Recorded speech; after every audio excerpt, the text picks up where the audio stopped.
Hey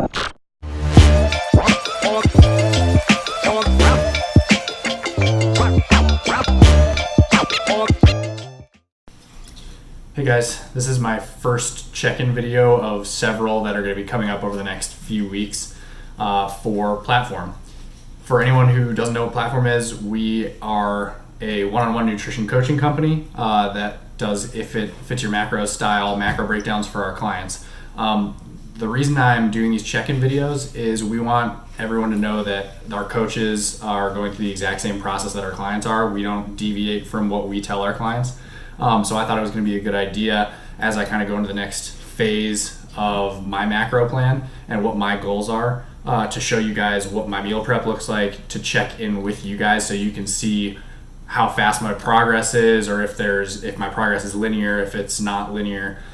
So just as a background right now, I'm going to start massing pretty soon, and Jesse's actually doing my macros, so I do check-ins with her every week, and I'm going to capture the footage here with you guys, do all my check-in pictures with you guys and post them here, and then do some small breakdowns and stuff like that on what I'm eating throughout the week. So you guys will have insight into my meal prep, how long it takes. I'll probably provide a breakdown on cost as well.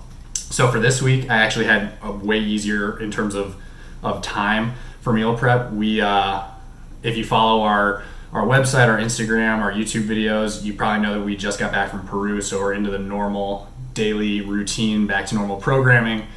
So when we got back, I actually decided to pull the trigger on getting Trifecta Nutrition again. So we had everything prepped, or at least most of the stuff prepped: chicken, shrimp, fish, some of the veggies. So it made meal prep really pretty quick, pretty easy, and I'll give a breakdown in this video. You guys will kind of see what it looks like, and I'm gonna have my first check-in pictures here.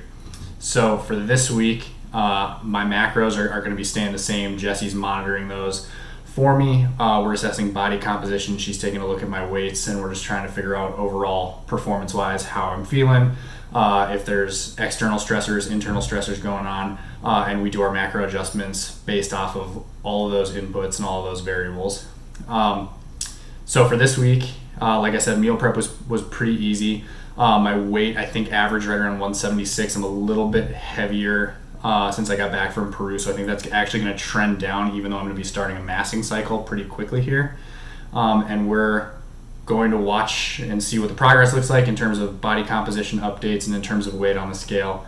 The other thing to note, that while I'm doing this mass and while my macros are getting adjusted, I'm actually going to be going not dairy free, but pretty much lactose free.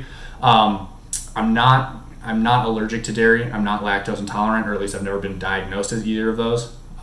This is just kind of a personal choice. I was having some GI distress and thought it might be from dairy, from some of the heavier cheeses and whole milks and things. I was getting a lot of my protein from different dairy sources, so a lot of whey protein from whey protein concentrate, as well as isolate in the other forms. Doing a lot of, not so much cheese, but I was occasionally eating cheese, but a lot of Greek yogurt, a lot of milk in protein shakes. And I kind of took a step back and realized that I might be consuming too much dairy, and that might have been the culprit behind the GI distress. So I've actually decided to remove lactose from my diet. So I'm still eating dairy. I'm getting lactose-free yogurts. I'm using a whey protein isolate that has lactose removed from it. I think it's Isopure brand. So I'm not completely getting rid of dairy, but I am cutting way back on lactose. I'm still consuming tiny bits of it, so some things like the protein bar reviews, and I'm also taking out a lot of the non-nutritive sweeteners. So typically in like pre-workouts and a lot of the protein shakes that I was taking, there's things like ACE-K, which is ace sulfate potassium. There's things like sucralose, and then there's the kind of more natural ones. So stevia, erythritol, inulin, maltitol, xylitol, all of those sugar alcohols that sweeten things like protein bars. I'm not completely eliminating them, but I'm reducing them significantly. So I actually make my own pre-workout right now. It's basically just cold brew with the active ingredients in it. The taste is interesting, to say the least, so I'm working out methods to change the flavor. And then when I do have an occasional protein bar, I'm usually trying to opt for some of the more natural or some of the sugar alcohol ones rather than sucralose and ACE-K.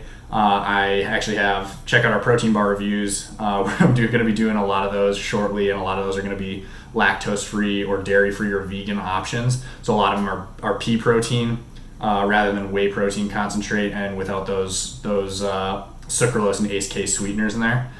And that's just personal preference. If you guys want to consume ACE sucralose because it tastes better, by all means go for it. This is more just personal preference, and if you tolerate dairy well, it is a complete protein. It has a good amino acid balance. So by all means, if you tolerate it well and it's not causing any issues or GI distress or inflammation issues, by all means keep consuming dairy. This is just a personal preference, and I just want to see what happens over the next few weeks of reducing my intake of dairy and some of those non-nutritive sweeteners. So with that said, you guys can take a look see what some of my meal prep this week looked like and what my check-in weights and check-in pictures looked like this week, and I'll keep you posted.